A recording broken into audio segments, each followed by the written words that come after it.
안녕하세요. 고스트바에 오신 손님 여러분들 반갑습니다. 이번 주 저의 고스트바의 추천 메뉴는 집입니다. 집이라는 공간은 단순히 건물의 개념도 있지만 그 집에서 같이 사는 사람의 영향도 매우 큽니다. 가족의 문제라든가 갈등, 싸움, 기타 등등 여러가지 인간관계의 문제로도 그 집은 천국 또는 지옥을 넘나들죠. 여러분들과 같이 베개를 맞대고 자는 사람은, 또 여러분들과 생활하는 그 사람은 어떤가요? 문제가 없으신가요? 그 사람으로 인해서 당신은 상처받으신 적 없으신가요? 오늘 음료수의 제목은 사람이 살 수 없는 집입니다. 시원하고 맛있게 드세요. 안녕하세요. 저는 23살의 남자입니다. 다름이 아니라 제가 어릴 때 겪은 일을 재미삼아서 꺼내보려고요. 재미삼아 할 이야기는 아닐 수도 있지만요. 글을 쓰게 된 것은 요즘 상영하고 있는 영화 컨저링을 오늘 보고 왔는데, 보는 내내 예전 어릴 때 살던 집 생각이 나서 많은 생각을 했습니다. 어린 시절 가족들과 제가 죽을 고비를 수도 없이 넘기며 겨우 탈출했던 집에 대한 이야기를 해드리려고 해요. 확실히 재미랑은 거리가 좀 멀죠? 지금은 전혀 문제될 게 없고 주변 사람들에겐 괴담 하나 풀듯이 가볍게 이야기도 많이 했습니다. 그래도 그 집에 대해서 이렇게 글을 쓰는 건 처음이라서 뒤죽박죽일 수도 있는 점 이해해 주시고요. 나름대로 가족들과 기억을 더듬어서 열심히 정리해서 이제 글을 쓰고 있는데 잘 안 되네요. 문제의 집터에는 지금은 그냥 아스팔트 길로 돼 있던 것 같아요. 뒤쪽에는 철도가 놓이고 방음벽 같은 게 설치되면서 집터를 좀 침범했지만 집터의 대부분은 아스팔트 길. 그 집이 없어진 탓에 이사간 후에 한 번도 찾아볼 수가 없었습니다. 찾아가볼 수 있다 하더라도 딱히 찾아가고 싶은 생각은 없지만요. 그치만 지금도 아직까지도 생생히 저의 머릿속엔 기억이 나네요. 집의 구조 같은 거라든가 냄새도 어렴풋이 기억나고.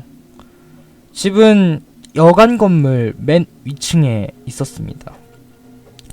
엄청나게 낡은 집이었지만 오래전에 고급스러웠을 법한 그런 집이었어요.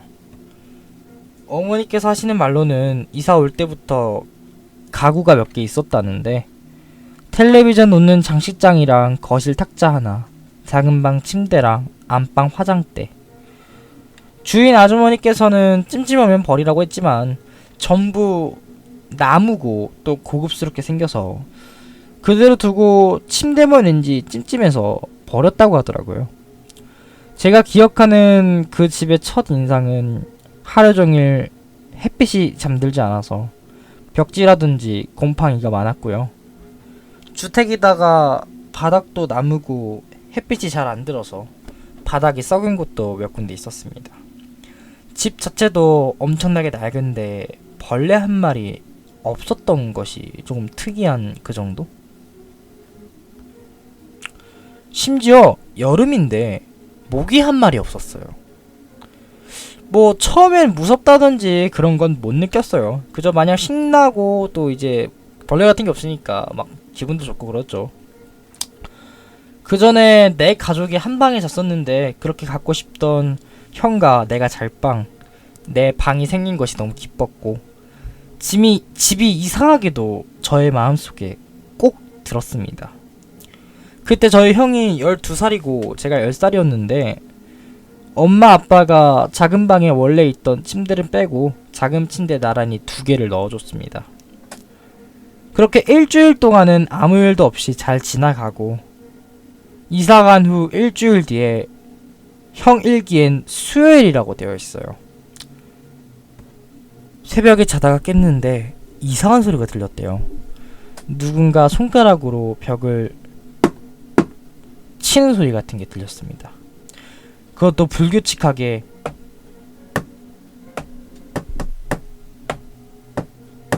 이런 소리 말이에요. 처음엔 오빠가 일어났나 싶어서 그냥 형이 일어났나 싶어서 그냥 자려고 눈을 감고 스르륵 잠들었을 때 갑자기 얼굴이 너무 시원한 거예요. 근데 그때가 여름이었거든요. 그 집이 원래 시원한 편이라 선풍기는 딱히 켜놓지 않았고 도둑 뜬다고 창문도 닫고 자고 있었습니다. 얼굴에 바람이 부는 것도 아니고 얼굴로 바카 같은 걸로 세수한 기분이랄까? 나중엔 팔하고 허리까지 시원했습니다. 뭔가 갑갑한 느낌도 들었던 것 같아요. 그때 누군가 제 어깨를 잡고 확 끌어당겼습니다. 정신이 들면서 잠에서 확 깼는데 저는 서 있고 창문 앞에서 아빠가 저를 안고 있더라고요. 불도 다 켜져 있고 형 방문 앞에 엄마가 뒤에 숨어 있고 눈을 막 떴을 땐 왜 그런 상황이었는지 딱히 궁금하지도 않았고 그날 그냥 아빠가 그대로 안고 안방으로 가서 가족들 다 같이 안방에서 잠이 들었던 것 같아요. 가족들은 제가 겁먹을까봐 아무도 말을 안 했던 것 같은데 추후에 몇 년이 지나고 형 말로는 자다가 일어났는데 제가 창문 앞에 서서 창문을 손가락으로 치고 있었대요.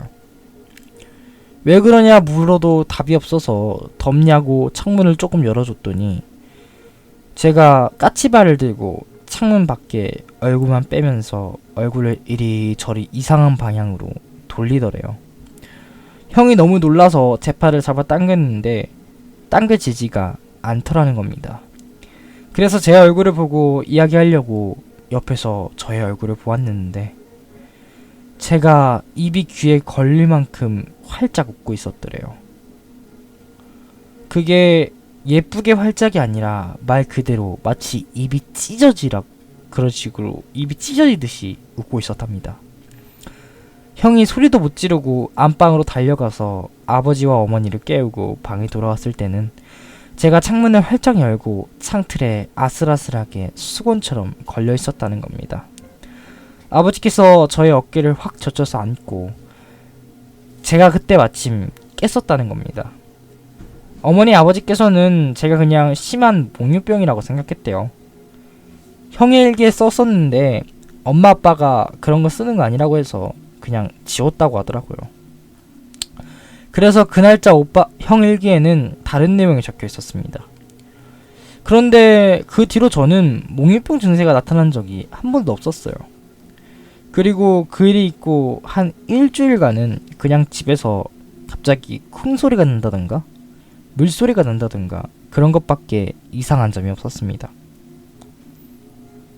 우리 가족은 그냥 집이 낡아서 그러니 하며 살고 있었죠. 그 후 다시 일주일이 지난 뒤부터 일이 연달아 터지기 시작하였습니다. 그 집이 1년이 좀 안되게 살면서 겪은 온갖 나쁜 일. 지금 생각해보면 좋은 일은 전혀 없었던 것 같아요.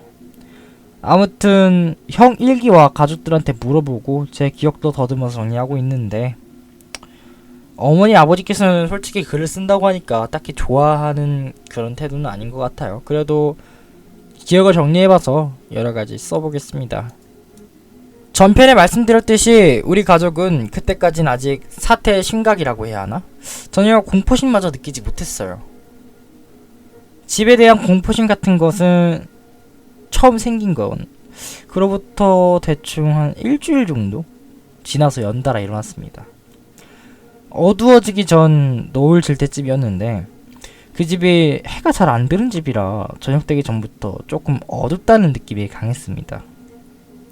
아빠는 가게에서 안 오셨고 형은 학원 갔다가 친구 집에 간 날 어머니랑 저랑 둘이서 거실에서 앉아 엄마는 소파에 앉아 있었고 저는 소파 앞 탁자에 앉아서 엄마가 저와 수다를 떨고 있었죠. TV를 보면서요. 탁자에 양반다리하고 앉아있는 제가 엄마한테 엄마, 탁자가 밑에서 자꾸 쿵쿵거려 라고 했대요. 엄마는 그냥 대수롭지 않게 생각하시고는 밑에 층에서 뭔가 하나보다 하고 저한테 말씀을 하셨대요. 그렇게 TV를 계속 보고 있는데 한 5분쯤 지나니까 제가 또 엄마 탁자가 자꾸 쿵쿵거린다니까? 하고 말했대요. 그래서 엄마는 그러면 그냥 탁자에서 내려와서 소파에 앉으면 되지 않냐? 하고 다시 TV를 보셨어요. 근데 그 후에 제가 꼼짝도 안 하고 탁자에 앉아 있더래요. 엄마는 제가 삐져서 그런가 보다 하고 제 이름을 부르시고 제 팔을 잡았대요. 그런데 저는 대꾸도 안 하고 TV만 보고 있었답니다. 그 순간 제 팔을 통해서 쿵 하는 느낌이 전해졌대요. 바닥에 있는 엄마의 발은 안 느껴지는 진동이 탁자랑 저만 하고 울리는 듯한 느낌이었습니다. 그러고는 순간 엄마가 탁자 밑에 뭔가가 있나, 혹시 커다란 짐승이라도 있는 거 아닌가 하는 생각에 탁자 밑을 보아야겠다는 생각을 하셨답니다. 탁자는 꽤나 낮았었고 나무였습니다. 둥그런 나무 판자를 밑에 네모난 나무가 받치고 있는데 탁자 밑에 8cm 정도만 공간이 뚫려있는 그런 탁자였어요. 처음엔 그냥 다리를 벌리고 손을 탁자에 댄 채 고개를 숙여서 탁자 밑을 슬쩍 봤는데 검은 게 왔다 갔다 거리다가 손에 쿵 하는 느낌이 전해지더래요. 엄마는 너무 놀라서 악 소리를 지르며 저를 데리고 TV 쪽으로 몸을 피하셨대요. 그리고 천천히 멀리 떨어져서 탁자 밑을 보려고 엎드리셨는데 순간적으로 시커먼 게 확 튀어나와 엄마를 덮치셨대요. 엄마는 순간적으로 눈을 감고 허공에 팔을 휘저으면서 미친 사람처럼 소리를 고래고래 지르셨답니다. 그러시다가 정신이 빠져서 거실에 저를 두고 기어서 안방으로 도망을 가셨다가 이내 정신을 차리고 나와 저를 챙기고 집에 있던 막대기 같은 걸 집어와서 거실 곳곳을 샅샅이 뒤졌는데 그 검은 것은 온데간데 없고 형체도 없더랍니다. 저한테 그것을 봤냐고 어디 갔냐고 물으니 제가 손으로 가리키는 곳은 탁자 밑. 저는 지금 그 일을 기억하지 못하지만 탁자 밑을 가리켰답니다. 그 후에 형이 오고 아버지께서 오셔서 탁자 밑이랑 온 가족이 집 곳곳을 찾아다녔지만 그 검은 물체의 정체는 알 수 없었고 결국 흐지부지 그 일이 끝나버렸습니다. 그렇게 이틀 후 해가 저물고 캄캄해질 때쯤이었어요. 이 일은 아직 저도 생생하게 기억나는 일입니다. 그 집은 안방, 작은 방, 그리고 너무 작아서 그냥 창고로 쓰기로 한 방. 그치만 저희 식구가 원래 4명이 한 방에서 살았어서 이사 올 때 짐도 별로 없었고 창고를 쓸 일이 없어서 그 방은 그냥 가족 앨범이라든지 예전 갖고 놀던 장난감들이 한켠에 조금 있고 텅 비어있는 방이었습니다. 놀기 좋은 방이었지만 그 방은 창문이 너무 작아서 햇빛이 제일 안 들어서 곰팡이도 많이 펴 있었고 화장실 옆이라 그런지 냄새가 나서 형이랑 저랑은 잘 안 들어갔었죠. 아무튼 그날은 가족끼리 거실에 앉아 있는데 아빠랑 엄마랑 이야기를 한참 하시다가 아버지께서 화장실에 가셨어요. 저는 형이랑 같이 각각 앉아서 TV를 보고 있었고요. 그런데 아빠가 갑자기 큰일 보시다가 이놈 자식들! 밤에 그렇게 크게 웃으면 안 되지! 옆집 사람들 불편해하잖아! 하시는 거예요. 어머니께서는 잘못 들으셨는지 뭐라고요? 대물으셨어요. 저는 들었는데 저는 제가 시끄럽게 한 게 아니니까 그냥 가만히 있었죠. 아버지께서는 그 후 아무 말이 없자 엄마가 저랑 형한테 너희 아버님 지금 뭘 하시니? 하고 물었고 형은 대답은 안 하고 제가 밤에 시끄럽게 하지 말래요 라고 말했습니다. 어머니께서는 그게 무슨 소리니? 하시고는 여보! 여보! 하고 아빠를 계속 부르셨어요. 그때 물 내려가는 소리가 들리고 아빠가 곧 거참 그 방에 생전 안 들어가더니 신경질을 내시면서 나오시는 거예요. 우리한텐 눈길도 안 주시고 화장실 옆 그 방에 문을 쾅 닫고 들어가셨습니다. 어머니께서는 멍하게 그 모습을 보고 계시고 그때 형이 벌떡 일어나서 아빠! 아빠! 하고 그 방 쪽으로 뛰어가서 아빠! 아빠 우리 아니에요! 저 아니에요! 이러면서 미친 사람처럼 문을 열려고 문고리를 돌리는데 안에서 잠그셨는지 문은 안 열리고 형은 막 울기 시작했어요.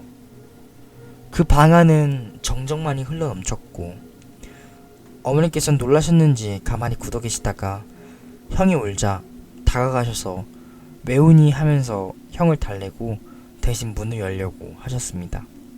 하지만 역시 문은 잠겨 있었고 엄마도 당황하신 듯 여보! 여보 이 문 좀 열어봐 여보! 하고 부르며 아무 소리가 없자 문에 귀도 대보고 그러셨습니다. 형은 이제 아예 옆에 주저앉아서 엉엉 울어대기 시작했습니다. 그리고 어머니께서는 한참을 아빠를 부르고 있는데 문이 열리고 아빠가 나오셔서는 그대로 소파에 앉아버렸습니다. 아빠는 마치 영혼이 빠져나간 얼굴로 앉아서 가만히 계시고 어머니께서는 형을 안아주고 아빠한테 도대체 무슨 일이냐고 왜 그 방에 들어가서 문을 잠그냐고 대답을 물어봤어요. 하지만 아버지께서는 대답을 하지 않으셨죠. 그리고 그때 형이 또 울면서 또다시 아빠 그거 우리 아니에요. 저 아니라고요. 거기 가지 마세요. 이런 도대체 알아들을 수 없는 말만 계속 반복하셨습니다. 어머니께서는 도대체 뭐냐면서 말을 해야 하지 않겠냐고 아빠와 형한테 다그쳐서 물었습니다. 그러고는 형한테 뚝 그치라고 혼내셨어요. 그때부터 형이 좀 진정이 됐는지 갑자기 아빠가 오늘은 아무데라도 나가서 자자면서 엄마랑 저희 보고 당장 나가자고 했습니다. 엄마도 탁자일도 있고 해서 그런지 그냥 바로 흔쾌히 허락을 하셨습니다. 그렇게 내 가족이 지갑만 챙겨들고 거의 도망치듯 집을 빠져나와서 아빠가 잠시 집 앞에 가족들을 세워놓고 형한테 혹시 뭘 봤냐고 물어봤습니다. 형은 본 건 아니고 들었어요 하고 말을 이어갔어요. 아버지께서는 뭘 들었니? 하고 다시 물어보셨습니다. 그리고 형이 말해준 걸 듣고 가족 전부 무슨 달리기 경주 하듯이 집에서 도망쳐서 찜질방으로 달려갔습니다. 형의 이야기론 아빠가 화장실에 들어가고 얼마 안 돼서 그 방에서 형이랑 제 목소리가 들렸대요. 막 웃으면서 아빠! 아빠! 소리치는 거. 그리고 아빠가 어허! 밤에 그렇게 크게 웃으면 안 되지! 하고 소리치셨는데 그거 듣고 형은 저희 거실에 있어요! 하고 소리치렸는데 딱 입을 열려는 순간 아무도 없는 왼쪽에서 누가 귓속말로 쉿! 너 지금 말하면 죽어 이러는 겁니다. 형은 그대로 굳어버려서 아무 말도 못하고 있는데 아빠가 화장실에서 나와서 거실 쪽은 쳐다도 안 보고 그 방으로 걸어가셨습니다. 그 방에서 계속 우리 목소리가 아빠! 아빠! 부르면서 웃어댔다는 거예요. 아빠는 그 일에 대해 그날 딱히 아무 말씀도 하지 않으셨는데 후에 이야기 들은 것으론 아빠는 화장실에서 우리가 떠드는 소리가 너무 시끄러워서 나가면 혼내줘야지 생각을 하셨대요. 그런데 아빠가 화장실에 나와서 그 방에 들어간 기억은 없으시답니다. 정신을 차려보니 밖에서는 엄마가 부르고 있었고 형의 울음소리가 났답니다. 아빠가 뭔가에 단단히 홀렸구나 싶어 뒤돌아 나가려던 찰나에 형 목소리가 아빠! 하고 뒤에서 불렀다는 겁니다. 그 뒤로 발이 돌덩이처럼 무거워 겨우 방을 빠져나와서 소파에 앉았는데 그 방에서는 계속해서 저와 형의 목소리가 들리고 뭔가에 홀린 것 같이 멍해서 집에서 당장 나가야 할 것 같은데 말 한마디를 꺼낼 수가 없다더라고요. 말 한마디를 꺼낼 수가 없더래요. 그리고 저희들의 웃음소리가 멈췄을 때 겨우 집에서 나가자고 말을 할 수 있었답니다. 그날부터 아버지께서는 이사를 가야겠다는 생각을 조금씩 하셨답니다. 가족이 갑자기 이사 갈 집도 마땅치 않고 지금 집을 어떻게 해야 할지 막막해서 그럴 수 없었을 뿐이죠. 덕분에 그 뒤로 반년 넘게 우리 가족은 그 집에 계속 살아야 했습니다.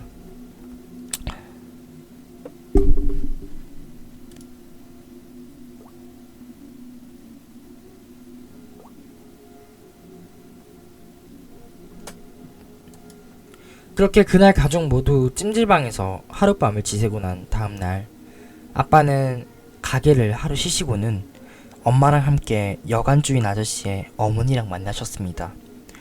처음 집 계약할 때 그 여관집 아주머니와 이야기했었기 때문에 처음에 저희 아빠가 여관 아주머니한테 그 이야기를 꺼냈더니 자기는 집에 대한 권리가 없다고 집은 자기 시어머니 소유라 하셔서 그 할머니를 만나신 거죠.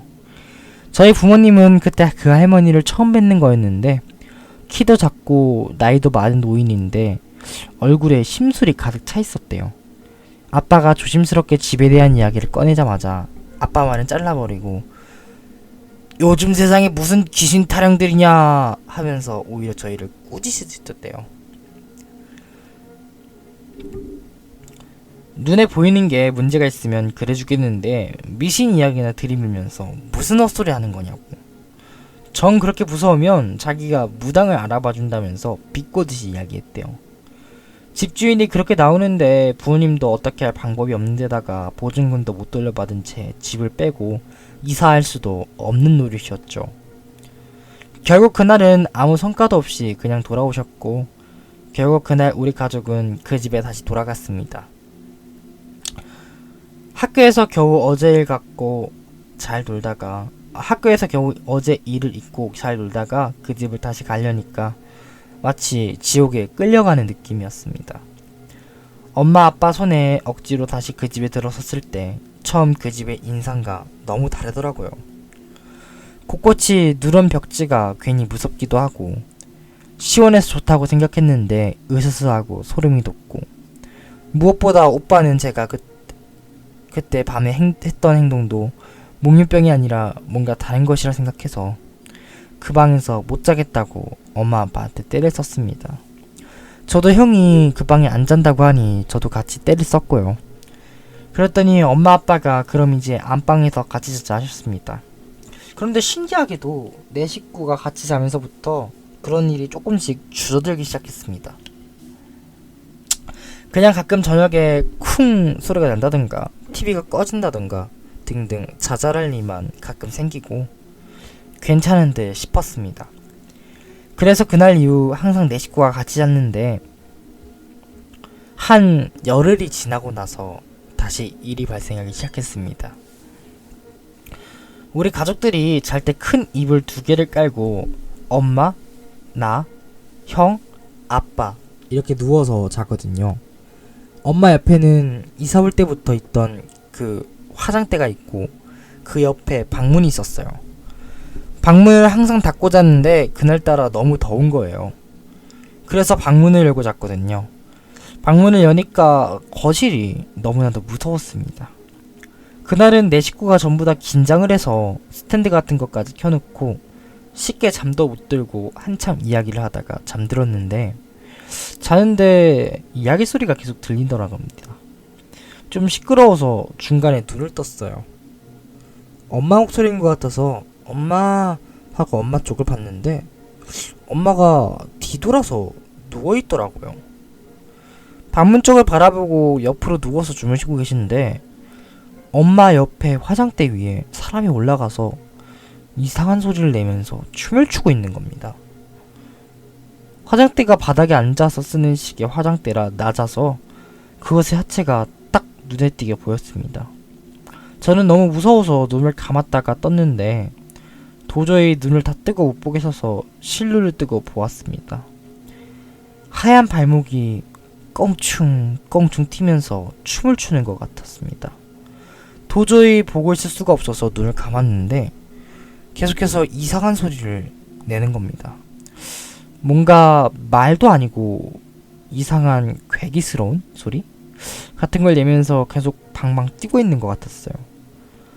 식은땀이 뻘뻘 흘리면서 거의 몇십 분을 뒤척이지도 못하고 그렇다고 눈을 뜨지도 못하고 그 이상한 소리를 듣고 있다가 저도 모르는 사이에 잠이 든 것 같아요. 그 다음날 제가 제일 먼저 일어났는데 형은 어디 갔는지 자리에 없고 엄마랑 아빠랑 전부 다 몸을 웅크리고 방문 쪽으로 돌아 누워서 자고 있는 겁니다. 이상하다 생각했는데 곧바로 엄마가 일어나시더니 소리를 지르시는 거예요. 그 소리에 아빠가 일어나서 엄마 보고 여보 요즘 왜 그래? 하고 물으시다가 아버지께서도 그대로 굳어버리셨습니다. 화장대에 있던 엄마 화장품 같은 게 다 바닥으로 떨어져 있는 겁니다. 아빠도 엄마도 전부 다 밤에 시끄러운 소리를 듣고 깼는데 화장대에서 반박 뛰는 그것을 보고 한참 동안 가위에 눌리다 소리가 멈춰서 겨우 잠드셨다는 겁니다. 엄마랑 아빠는 놀랄 새도 없이 아빠가 형이 없어진 걸 눈치채시고 엄마랑 아빠랑 저랑 형을 찾아서 거실로 나갔습니다. 그런데 형이 작은 방에 가도 없고 거실에도 없고 창고에도 없는 거예요. 형 이름 부르면서 한참 찾고 있는데 작은 방 옷장에서 형 우는 소리가 들리는 겁니다. 제가 아빠! 형 옷장에 있나봐요! 해서 아빠가 옷장 문을 열었는데 형이 진짜 괴성을 지르면서 옷장에서 튀어나와서 방 밖으로 뛰어나가다가 넘어지는 겁니다. 엄마는 놀라서 바로 형을 이렇게 세우셨는데 형 얼굴이 퉁퉁 부어서 밤새 울었는지 아빠랑 엄마가 왜 그러냐고 물어봐도 대답도 안 하고 계속해서 밖에 나가자! 밖에 나가자고! 그 말만 계속 반복했습니다. 엄마는 그래 씻고 옷만 갈아입고 나가자 하면서 달래셨는데 형은 계속해서 싫어! 지금 나갈 거라고! 계속 때를 쓰기 시작했습니다. 결국 형 상태도 그렇고 옷도 안 갈아입으려고 해서 학교에 아프다고 전화하고 아빠가 형 가게에 데려가고 저는 엄마가 학교에 챙겨 보내셨습니다. 학교에 다녀와서 집에 왔는데 형은 계속 어린애처럼 엄마한테 착 달라붙어 있었습니다. 저도 평소 같으면 형한테 장난치고 놀렸을 텐데 저도 그냥 얌전히 아빠 옆에 붙어 있었어요.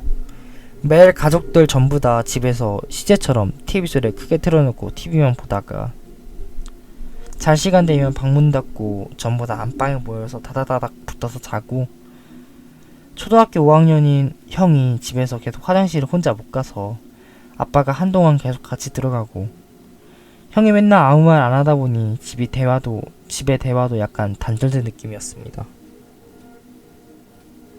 형은 그날 왜 그랬는지 아무리 물어봐도 계속 대답을 안 해줬습니다.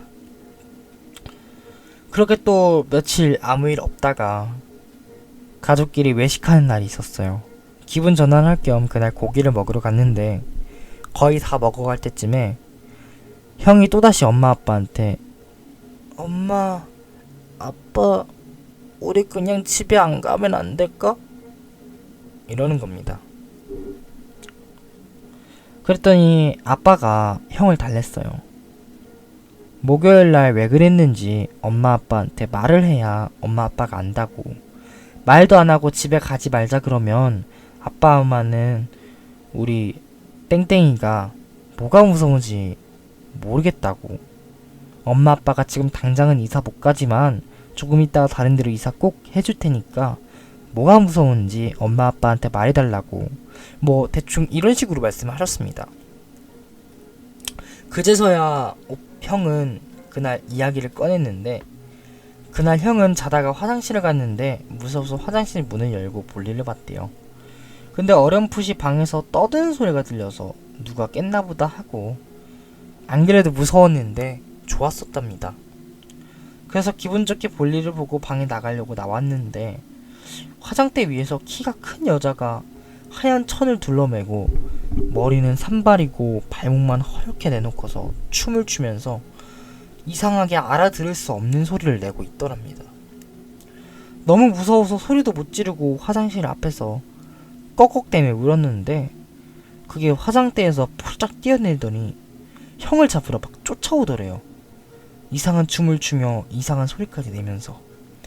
형이 안방으로 도망치려다가 잡힐 것 같아서 작은 방으로 가서 옷장 안에 숨었는데, 그게 계속해서 옷장 밖에서 이상한 소리를 내다가 엄마 목소리도 흉내내고 아빠 목소리도 흉내내고 제 목소리까지 흉내냈답니다. 가족들의 목소리로 땡땡아 너 죽어, 죽는다, 이리 나와, 나와, 죽는다고, 죽어, 죽어.